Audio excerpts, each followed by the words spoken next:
Welcome to the Chasing Something podcast with me, Lorinda Pretorius.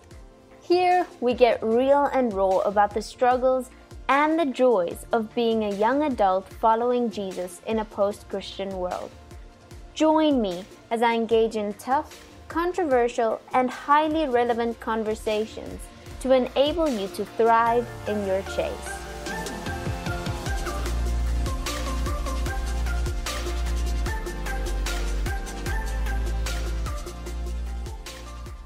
Hi, beautiful people. So today we are talking about anxiety and Jesus. What a great combination. And I'm here with my friend Deborah. If you follow me on Instagram, you will know about her because I feel like she's like all over my stories, and yeah. You should follow me on Instagram to know her, and you should also follow her. I'll put both our social medias in the description. She is a psychology student. She's studying psychology with me, but she's also one of my best friends, and I just love her so much. I'm also really happy that we're able to have this conversation because I have never really struggled with anxiety. It's not, I think my personality isn't really prone anxiety, and I've obviously had times where I felt anxious, but I wouldn't say anxiety has been an issue in my life. But Deborah can testify to a life of dealing with anxiety and bringing Jesus into that mix. And we're just going to talk about that today. So, Deborah, welcome. Thank you for doing this. Hi. Thank you for having me here. So, let's just jump right into this discussion. I think if we want to talk about anxiety, it's really good to define anxiety. So could you kind of describe from your personal experience what anxiety is and what it feels like? Okay. I just firstly want to say right off the bat that I was never diagnosed with an anxiety disorder. So please don't take my word as like a medical description. This is all just my interpretations of what I've experienced over time. So yeah. Yeah. Personal experience. Again, this is what we're for. So I think like anxiety is a mental state instead of, well, this anxiety in particular, instead of an emotional response to something stressful. I think it looks and manifests very differently for everyone. So again, I can't speak for anyone but myself. But to me, I just think of it as like when fear builds a home inside of my mind. So it resides there in like a seemingly permanent way.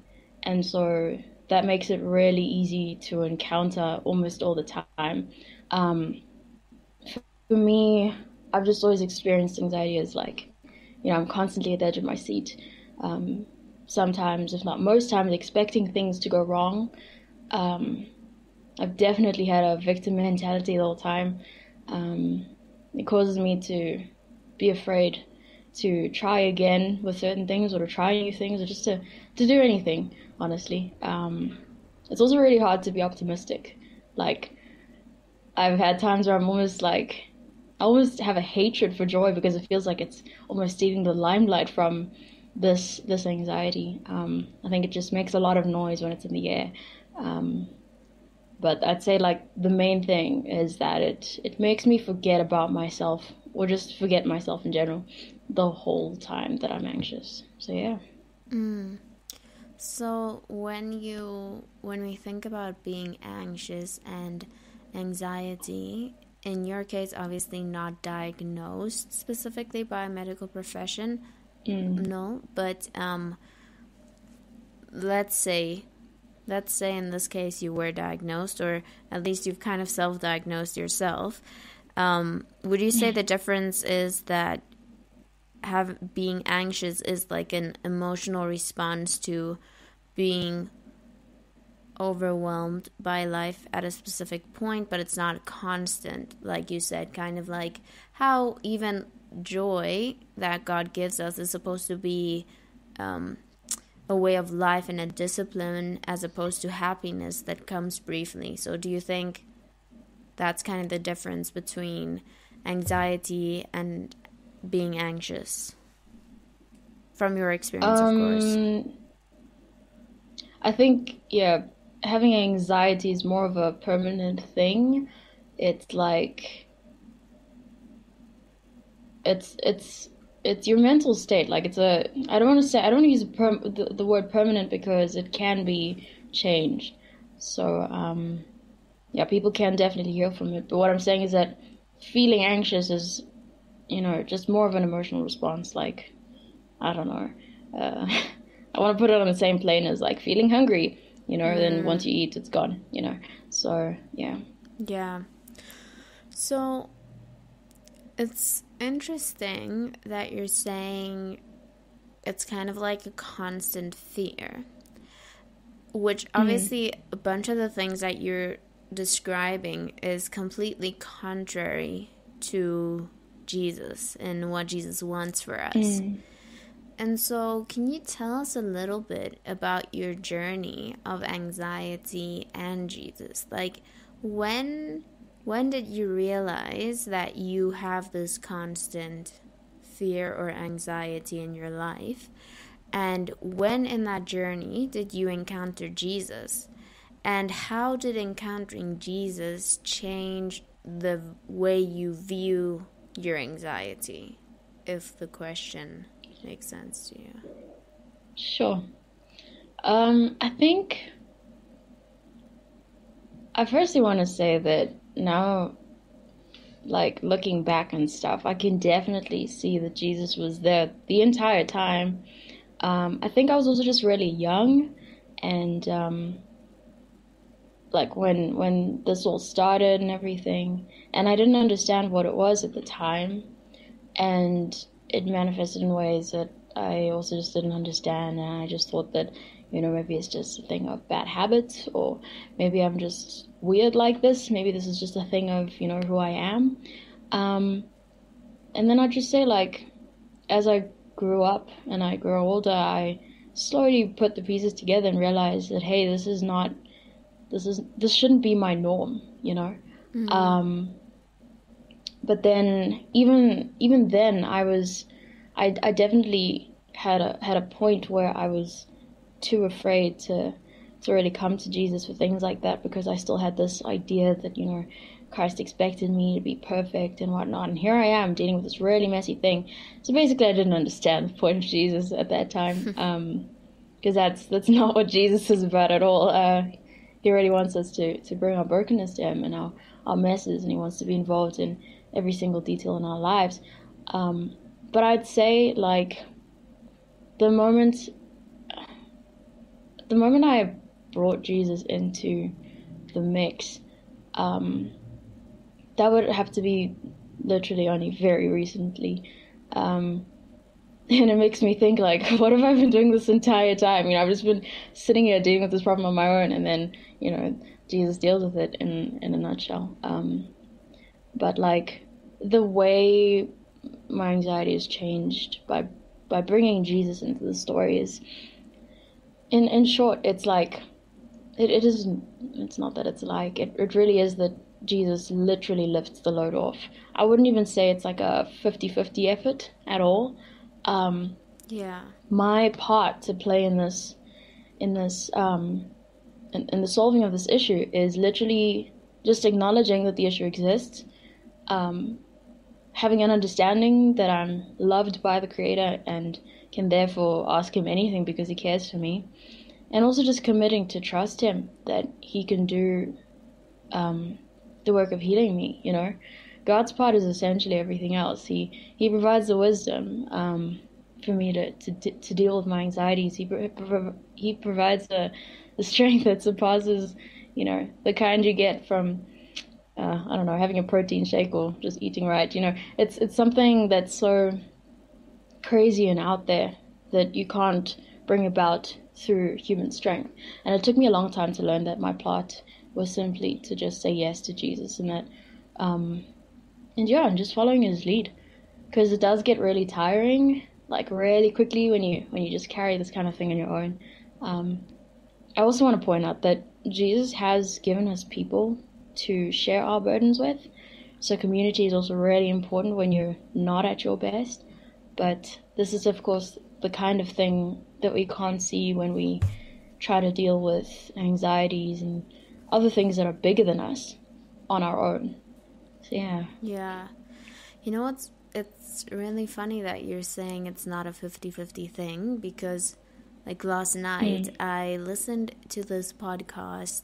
It's a sermon by John Mark Romer from Bridgetown Church, and the specific sermon, I will also link it in the description because I think it's very helpful, is called How We Change Through the Holy Spirit.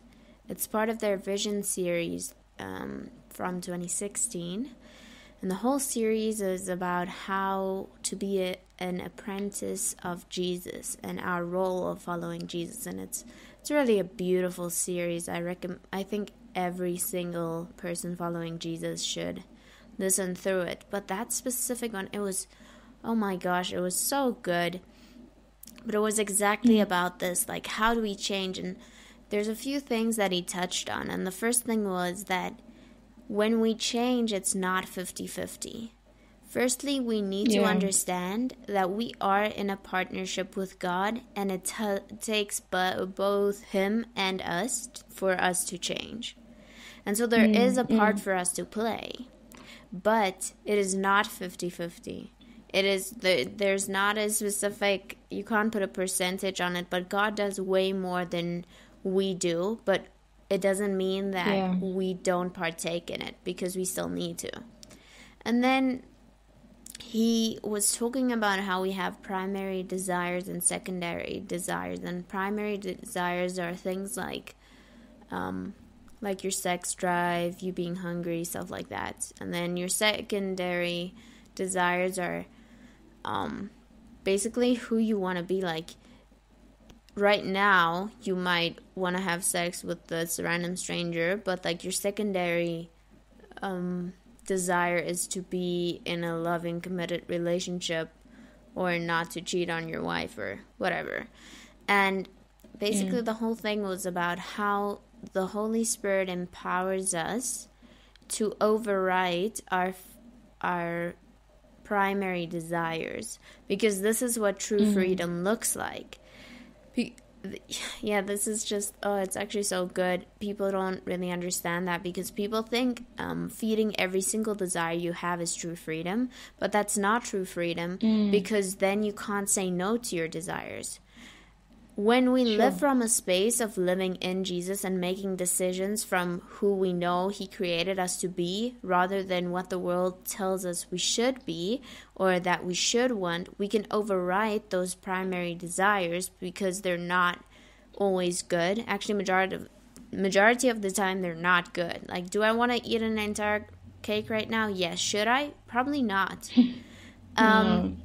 And I even want to say this with anxiety. Of course, I'm not speaking from personal experience, but this specific pastor, John Mark Romer, he also struggles with anxiety a lot. And he also speaks about how important spiritual disciplines are, community, and then the Holy Spirit. Like, without those three, we can't transform ourselves. But he also, at the end, he spoke about how, like, he's journeyed with Jesus for quite some time. Like, most of the time he feels like, oh my gosh, I'm growing. And then there's this one day where he feels super anxious, and he's like, oh my gosh, why am I here again? Like, I've been doing this for 10 years. Why am I freaking out? Why am I, like, not okay? But this brings me to something one of my previous mentors told me, and, like, I think this is one of the best things. And she's like, to be human is to grow and to mature. It's never to be perfect. And she Yes. makes this diagram of like how life is not a linear line where like you're going up the ladder and the moment you feel anxious again, oh wow, you're back at square one, you have to start all over. Instead, life is like a scribble, and each time you struggle with anxiety, you're circling around the tree again.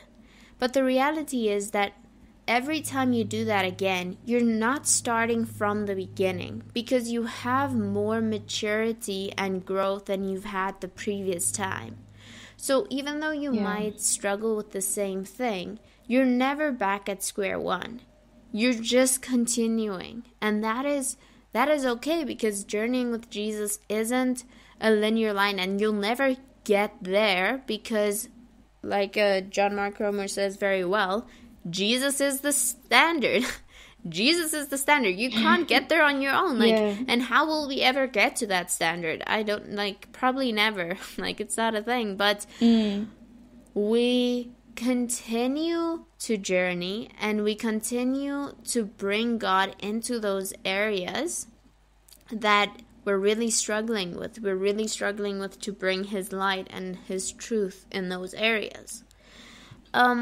But I would really love if you could kind of tell us, now you've said that recently you've really given your anxiety to Jesus.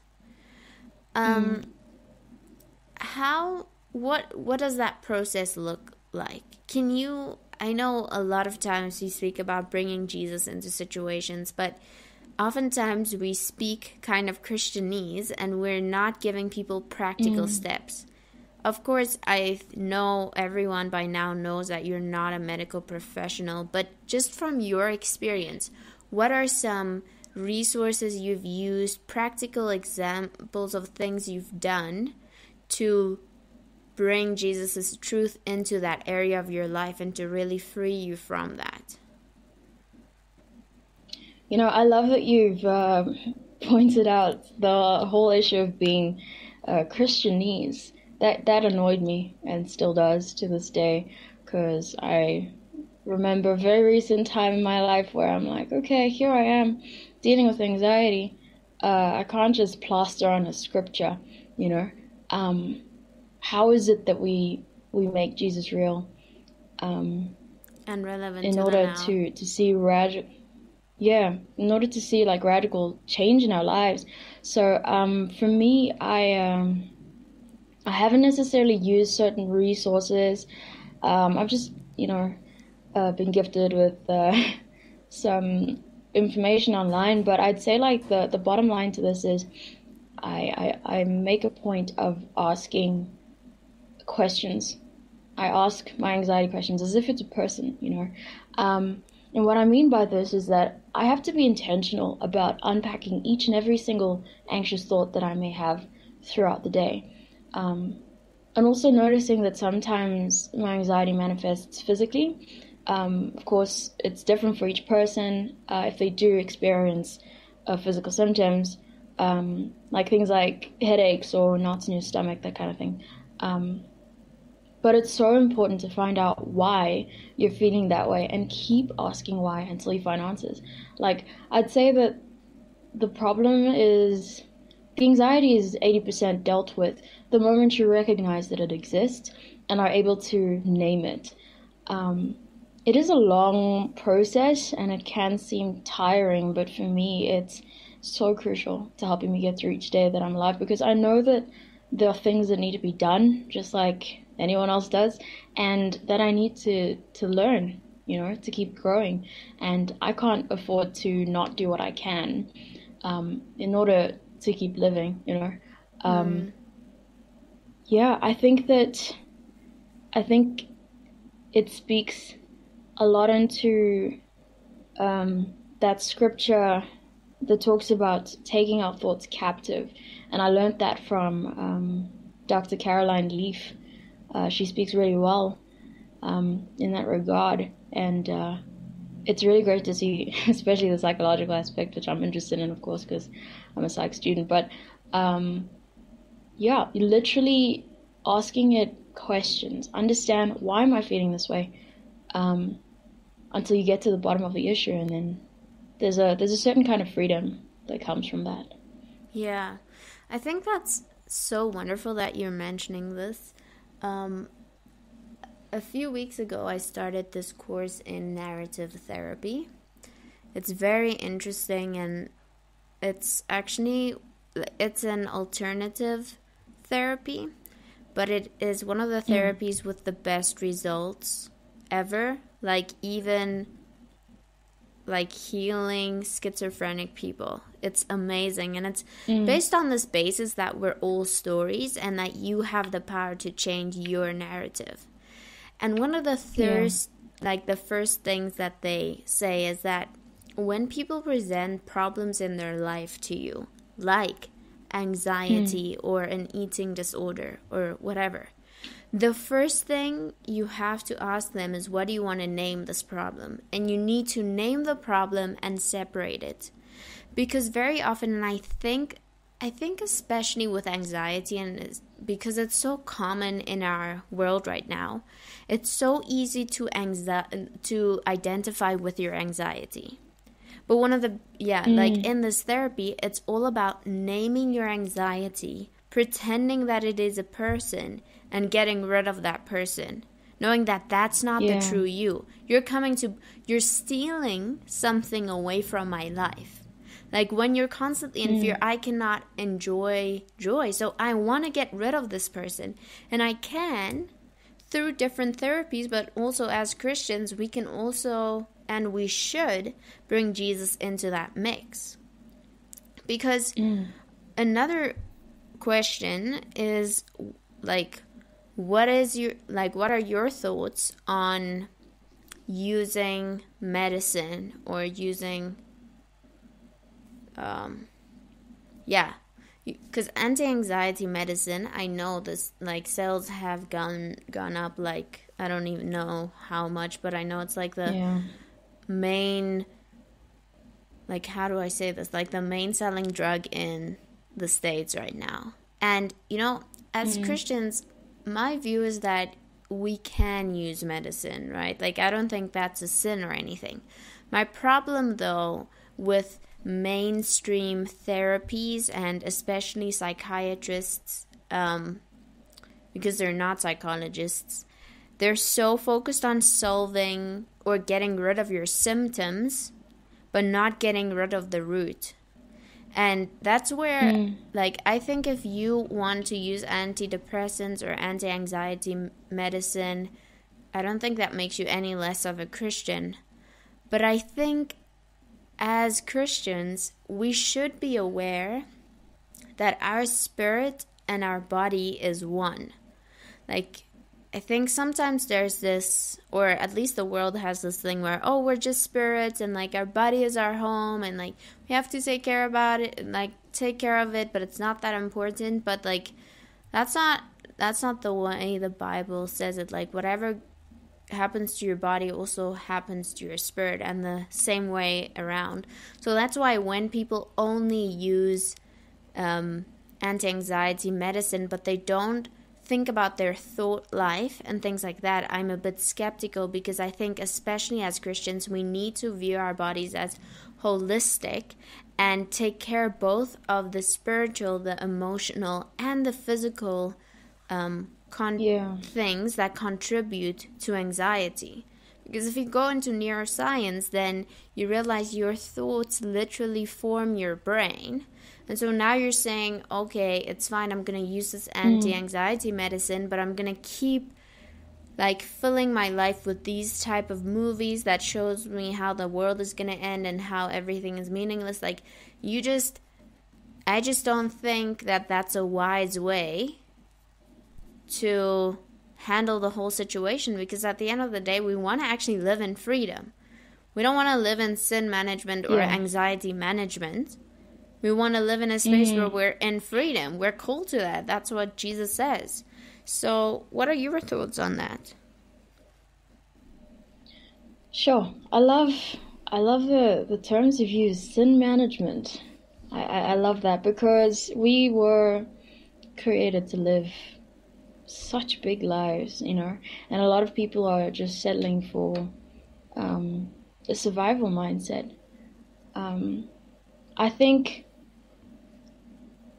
that once we understand how important our part is to play, and once we actually make an effort towards doing all that we can, which again is different for everyone because not everyone can afford to see a psychologist or a therapist, not everyone can afford medicine, and so on and so forth. But once we do what we can, and then we bring Jesus into the mix, that really just shows stewardship. He asks us to be stewards of what he's given us, and he's given us each different things. But if we just say, oh no, I'm just going to sit here and rely on meds and just like not take care of myself or that kind of thing, or not be intentional about like what I'm feeding into my brain, then that doesn't show stewardship. That could even just show that if Jesus were to now reach down and do his part, that you wouldn't understand the extent of what it is he's doing, and you wouldn't be able to really draw from it as much as he'd want you to. And the thing is, there's so much that we can learn from even the parts that we play. There's so much that we don't know about the information and the things that are readily available to us, you know. I think that medicine is helpful, and I think that it's not a sin to take meds if you need it. Like, it's helped a lot of people, you know, and it continues to help a lot of people, but it cannot be the only way that people are helped. It should be paired with, you know, things like striving for community. Like, do you value your relationships? You know, are you reaching out to someone? Are you trying to take this thing on your own? You know, if you can afford a psychologist, do you want to go see one? Of course, it's not the kind of thing that you have to go and do. But are you maximizing on the things that you have? Are you asking God for help? You know, or are you just putting him aside and being like, I'm going to try and deal with this on my own, you know? Because God isn't going to force you into anything.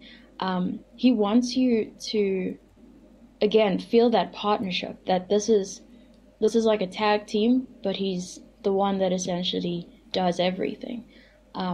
He wants your yes. He's not gonna put you on some kind of hold to force you to be helped, because no one can be forced to be helped, you know? And I think once we have that willingness, that understanding that our part matters so much, and that there's still such great room for God to do something in our lives, we learn to value it more, and we also draw from it more a lot. And I think that ultimately results in next level radical healing, you know? Yeah. So yeah, I do think medicine is helpful. I just think it should definitely be paired with everything else that's important, just as you said.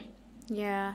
I think Robin Williams, or I don't know if it is him, but anyway, there's this quote that has done the rounds many times. Like every year someone shares it a lot, and it's something, I think he says, yes, depression is real, and tragic, but like, and you can, okay, I can't really remember the quote, but basically he's saying, yes, depression is a reality, but so is things like exercising, eating healthy,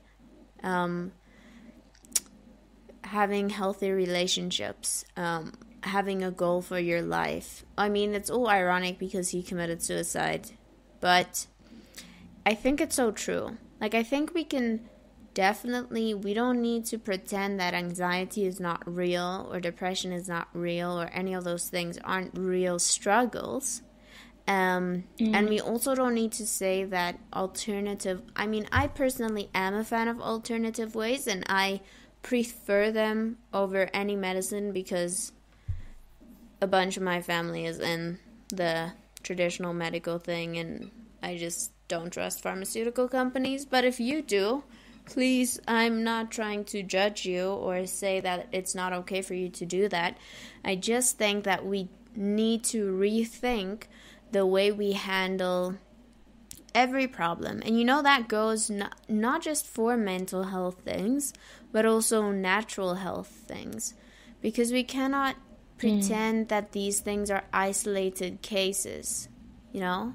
Like if you have anxiety, we need to bring Jesus into it, but we also need to look at like, what are we eating? Like more and more studies show that the GMOs and the preservatives in our food are so bad for us, and they contribute to our mental health. In fact, like your gut health, which is like whether you have good bacteria in your stomach, because actually you have more bacteria in you than there's around you, which is really funny, but it's the way it's supposed to be. If your gut health is directly linked to your mental health.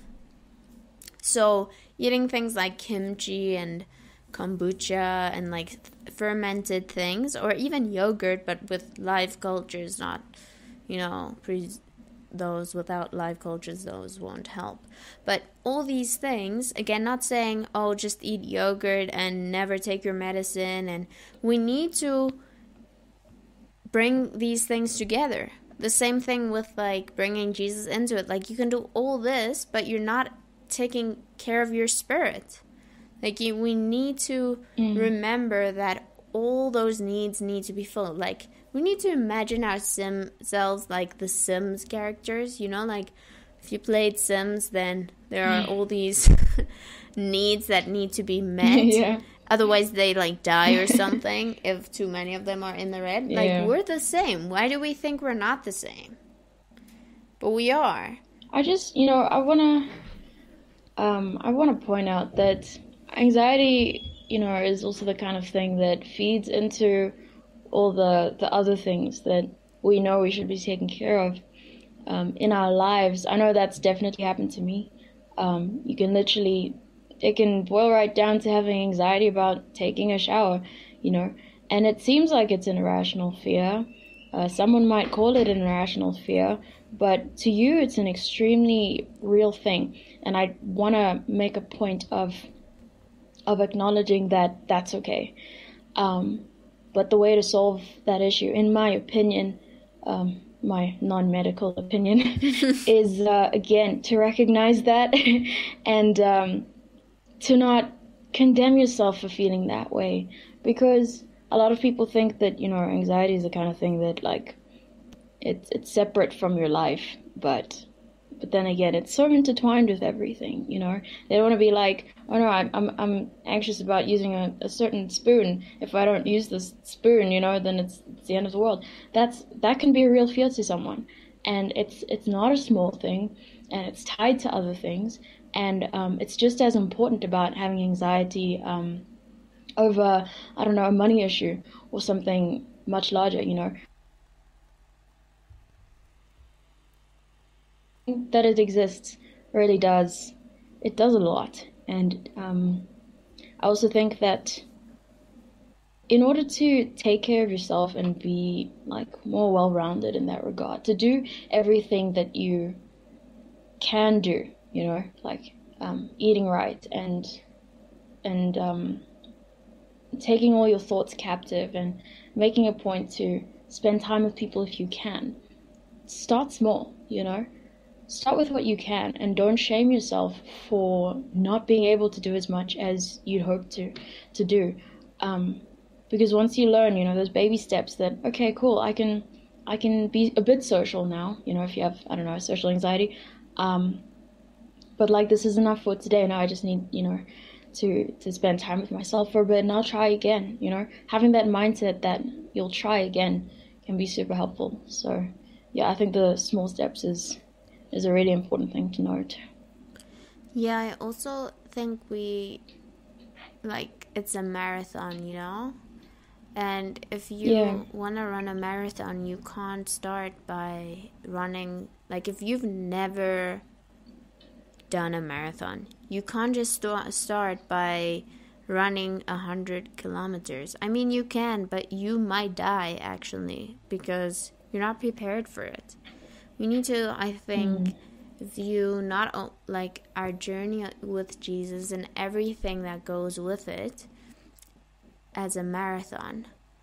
Like each day you take a little step, and in some days you have rest days, Some days you have off days where you don't do anything, but like, for instance, if we use the social anxiety thing, literally saying, okay, today I'm gonna call my friend for 10 minutes. Like, and don't go more than 10 minutes. Just do 10 minutes. And then tomorrow you're like, okay, I'm going to call another friend for 15 minutes. And then the next day, I'm not going to talk to anyone. And that's totally fine. And then, like, whatever, I mean, this is a simple example, but whatever you're having a lot of anxiety about, to try and take really small steps and not thinking, oh, but 5 minutes is not enough. No, it really is enough, like, for today. Yeah. And I would also really encourage people to pair the things you do to overcome anxiety with spiritual practices or spiritual disciplines. So I've mentioned Bridgetown Church quite a lot in this podcast. They don't sponsor me, but they should, because I'm a fan. But they have this website called practicingtheway.com, I think. But I'll put it in the description. And basically it's their church website for spiritual disciplines. And, like, it's all about practicing the way of Jesus. And I kind of want to link this to the increasing anxiety in our culture, right? We live at such a fast pace. We live with, like, we just have so much pressure, honestly. I mean, I'm turning 22 right now. Almost all, because I didn't go to university straight after high school. I had, like, 2 gap years. Or I don't really want to call it a gap year. Like, I was a missionary for 2 years. But most of my friends graduated last... Okay, let me not say friends. Just, like, most of the people that are my age are now. They have a degree.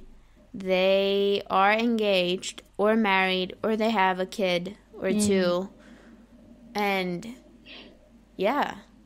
I mean, we also have social media, and then you're like, oh, James Charles, he's a year younger than me, and, like, 5 million times more, like, richer. Yes, 5 million, exactly, and he has, like, 3 houses, and, like, you know, and it's very easy to be, like, you know, we can say it's dumb to do this, but we still do this. Or other people I know, like, they're just, like, traveling, and I'm like, oh my gosh, why am I studying right now? Like, couldn't I get, like, a random job in Europe and, like, just travel? Okay, obviously right now in this situation it's not possible, but generally there's just a lot of pressure to perform, you know? We have so many celebrities who are really young, people just, like, posting a video, then they're going viral. Next thing you know, every advert you see is Kendall Jenner. Yes, I see Kendall Jenner everywhere. I'm in Finland, there's a picture of Kendall Jenner. I'm in South Africa, there's a picture of Kendall. You know? And it's not necessarily that I want their means of success. It can also be spiritual. Like, Michael Todd. Like, he's only 30 and he's written... Okay, maybe he's 32 now. I'm not sure. But he has, like, more than 1 million followers on Instagram. So many of his sermons has gone viral. He has a new book. Like, and I think his book was, like, on the number 1. Like, it was the number 1 bestseller on Amazon for a while. So... even in, like, reaching people, there's a lot of pressure, like, oh my gosh, like, am I doing enough? When is this gonna happen for me? Maybe not for all people. I mean, it also depends on your personality type. But I think even the most chill people, because our society is so, like, bombarding you with different information, and literally, I was listening to this book, and it was speaking about how social media are, like, it's literally designed to distract you, and Because now the new currency in this world is attention. And our attention span has gone from like 9 seconds to 4 seconds, which is like less than a goldfish. And all these things, so that you're just constantly bombarded. Like, you might think, oh, I'm just in high school, I'm just gonna live my life. And then you see this picture of this high school person doing this, and it's just so all over the place. And I think this definitely adds to our anxiety. But the other thing that I also read in the same book, and you're not going to believe it, but this book is also by John Mark Romer. You can see a pattern here. It's called The Ruthless Elimination of Hurry. Oh my gosh, they should sponsor this episode, but anyway.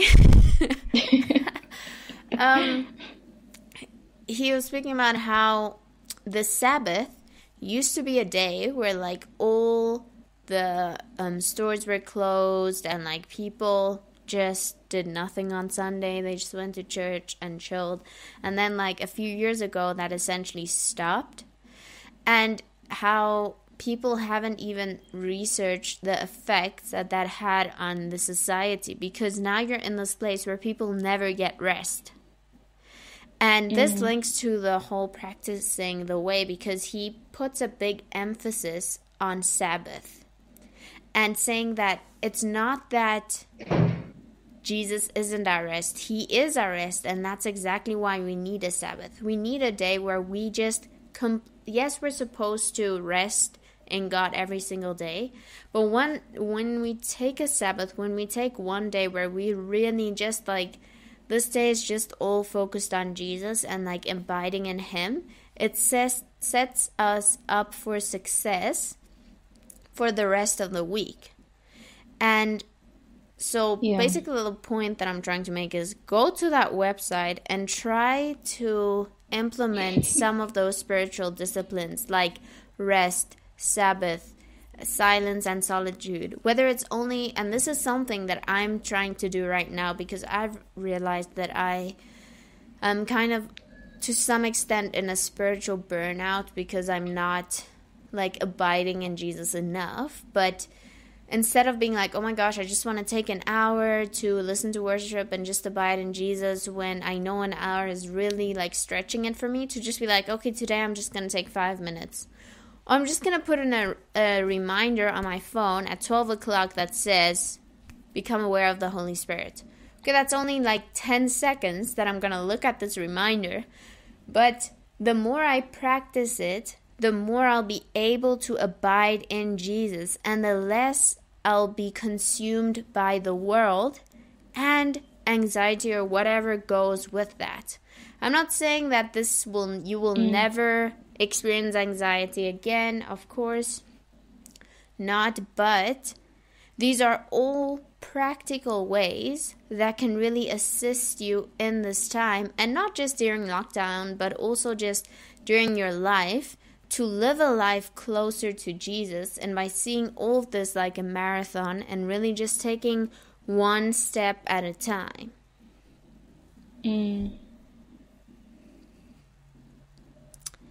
Yes, so that was just a lot, but it was really good though. But yeah, any thoughts that you have on this increasing anxiety in our culture? Sure, I have lots of thoughts, but I won't take all your time.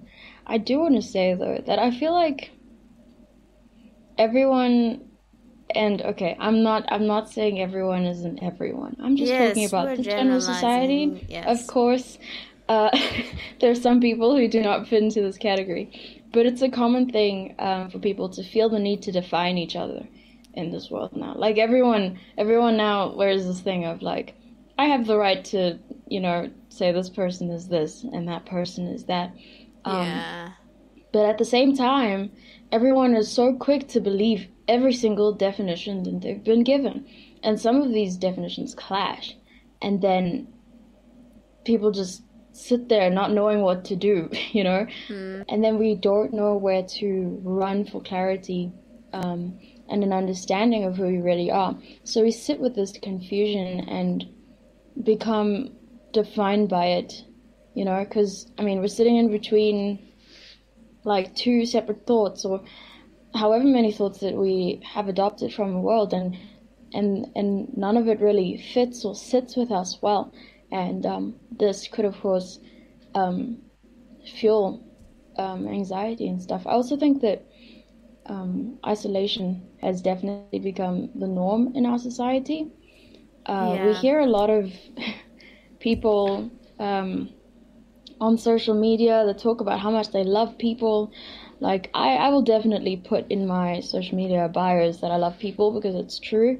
But you get a lot of people that do that, and they don't actually spend time with anyone in person, you know. We were created to actually do life with people. So when we try to do it on our own, we're overburdened by ourselves, and this just fuels this anxious culture again. I'd say, lastly, that we talk so much about a lot of things, but not that much. What I mean by this is that... Okay, wait. A lot of us... Wait. It cut out for like 2 seconds. You said, yeah, I don't know why that's happening, but it said, you said, we talk a lot about a lot of things, and then it cut out. Do you want me to repeat that? Yeah. Okay, I'll repeat that. Okay, go. Okay, so, I feel like we also talk a lot, about so much, but not actually that much about the truth of where we are. So, just thoughts about how we're feeling, and then we're really afraid to reach out for fear of judgment, because everyone is so quick to be judgmental in this world nowadays, especially on social media. And these thoughts end up multiplying, you know, they end up stirring in our brains, and we're just like sitting there with all this honesty, not knowing where to put it. I mean, how often do we hear people say, hey, I need company, or I'm not okay, or I'm struggling with an eating disorder and I need help, you know? I don't think mental illness should have reached the point that it did for people to start talking about it, because it really had to escalate to such a great level for people to actually recognize that, hey, this is a problem we're dealing with, you know? But I must also point out that I could not be more grateful for the gradual change in our society, because I feel like it really does exist. Humans are able to be more human now, and I absolutely love that. I think it's getting easier to be real nowadays, and I think people are reaching out more and more, and being more honest with who they are and what they're dealing with, and thus, like, creating a community as a source of support for people. But I do think it'll definitely take some time before this anxious culture dies down. But it's really good to know that, you know, we're on our way there, you know. Yeah. Like, I think we have attention, but we don't have connection. It's so easy to share things for attention, and I'm not saying people are sharing their mental health stories for attention. I'm not at all making that claim. I'm just saying that very often when we share things, we get attention, but we don't necessarily get connection. And I also think it's really good that there is a conversation around mental health a lot more. I just hope that this conversation will change a bit more.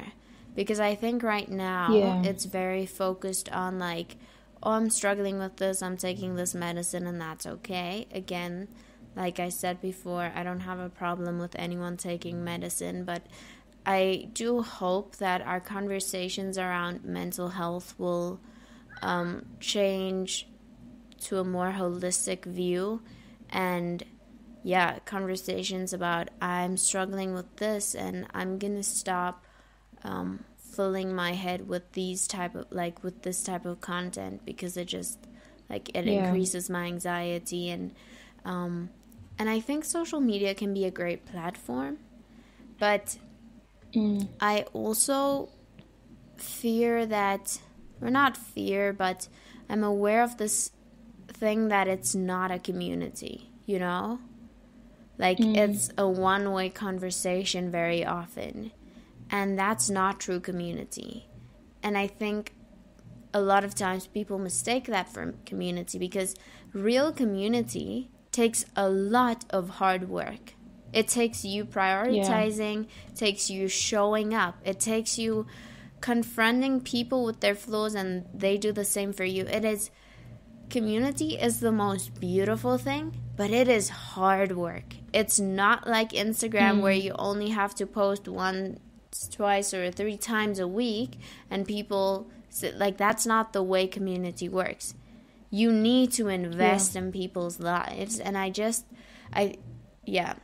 think it's great that we speak about it on social media and it should be a conversation, but I just hope that we can translate this conversation to our real lives and not just be these advocates for community or for mental health, but not actually walking that out in our everyday lives.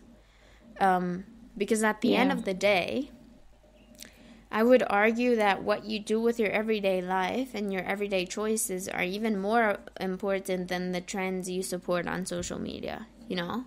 Because I think that's another thing, like, we're living in this age where, you're being judged if you're not jumping on every single trend or, like, supporting every social justice cause, which I think is also not fair, because we all have different things that are important to us, and we can all make changes in our society by just making good choices or loving people well in our everyday lives. And that doesn't mean, like, just because I don't share Save the Ocean every day doesn't mean I'm throwing plastic everywhere or, like, not trying my best to not waste plastic, you know? Like, that's a whole different thing. And I think, again, this also contributes to anxiety, because it's this constant pressure of, like, oh, but why didn't you support this trend? Why didn't you share this? Oh, you're saying you care about this, but you didn't post that thing. Like, I don't know. Yeah. Sometimes we gotta chill out and just be like, okay, this celebrity didn't post about this, but okay, we can't really judge celebrities because we don't know them. But, like, this friend didn't post about this, but I see in their everyday life that they advocate for this and they try their best to contribute to a better society just through loving people well. And our world is changing so rapidly, and again, this digital age we're living in, no generation ever on this earth has dealt with this, you know? We actually don't even know the full effect that living in a digital age has on our brains and our psychology. We don't know because it hasn't been studied. But we just introduced all these things that didn't even exist to our mothers or fathers, and it's never been studied. Like, 20 years ago, the internet as we know it now did not exist. Can you imagine? Like, we can't imagine a world without it. We can't imagine a world without social media of constant updates on what's going on everywhere. And now I'm supposed to care about what's going on in the States, but I can't care about what's going on in my country right now. Like, you know, like, you don't... it's just so much. There's a lot the whole time, and then we're surprised that we get overwhelmed, which again, like, is why I am really actually preaching to myself when it comes to this practicing the way website and, like, practicing spiritual disciplines, because it's just so important for us to put aside time to rest and get away from the noise, because the noise is getting louder and louder. And the more we move into this digital society, it's just not going to get better at all.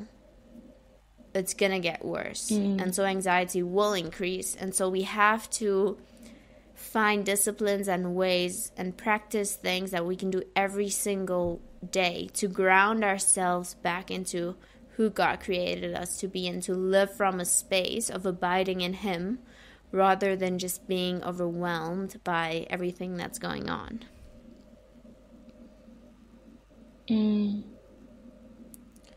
So, any last thoughts that you would like to share on anxiety?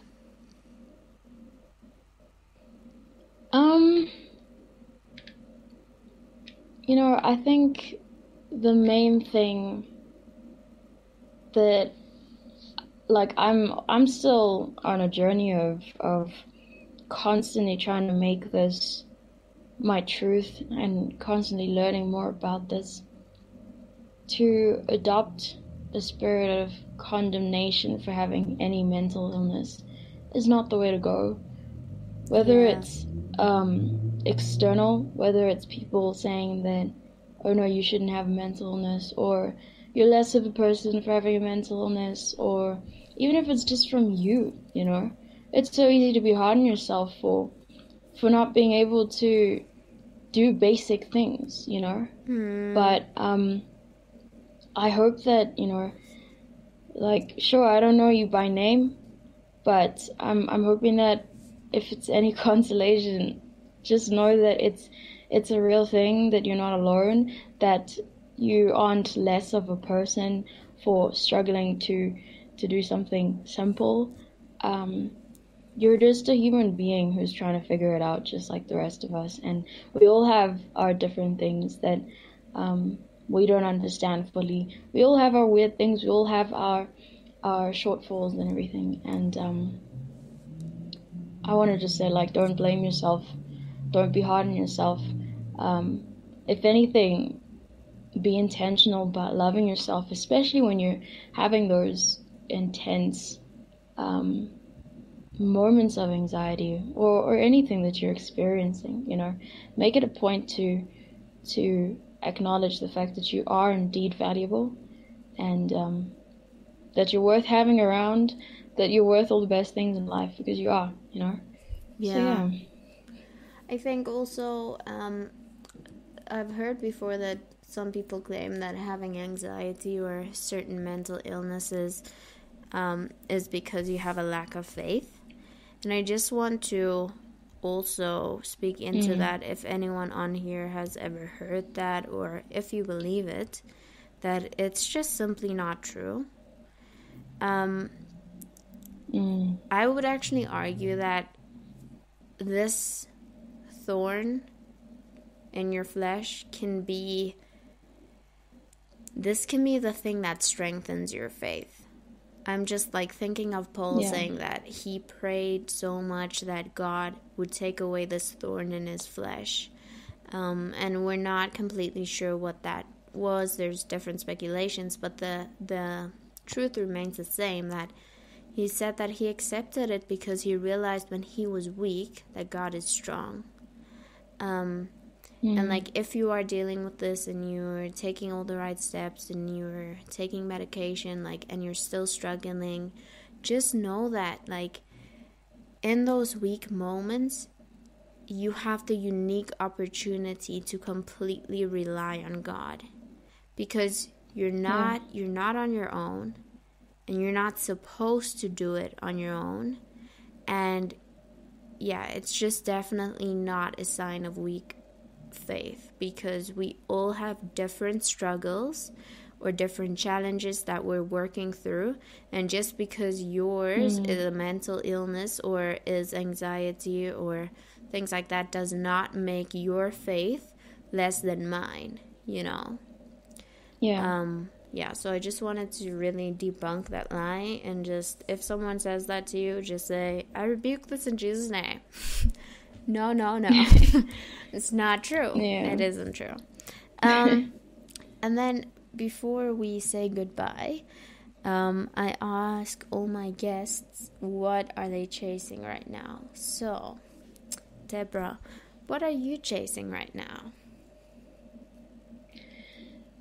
I am of course, being a lot more intentional about trying to eliminate anxiety from my life, and it's been an incredible journey so far, and I aim to keep going. So I'm chasing freedom from that.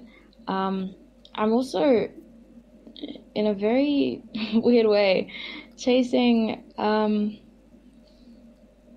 I wanna be better in terms of strengthening the relationships that I have in my life, and of course, like during this season and lockdown, it's a lot harder because you can't actually see people in person. But I wanna be intentional about finding different avenues to engage with people, and I also wanna grow in terms of music. I've been writing a lot, something new, something exciting, something that'll stretch me in that regard. So yeah, I'd say those are the three things that I am pursuing at the moment. That's beautiful. By the way, another thing I'll link in the description is a link to Deborah's music, because she has an incredible voice and an incredible talent when it comes to writing. So basically, I'll just put a link to everything she does, because that's a lot, whether it's vlogging, music, just having a very aesthetic Instagram account. Like, she just does it all, and I will put links to all of that. And if you want to reach out to her, you're welcome to do so over her Instagram. And yeah, that's it from us. Beautiful people, thank you for listening. If you enjoyed today's episode, please take a few seconds to rate this podcast, subscribe, and write a review. It really would help me out so much. Have a great day, and remember that you are so loved.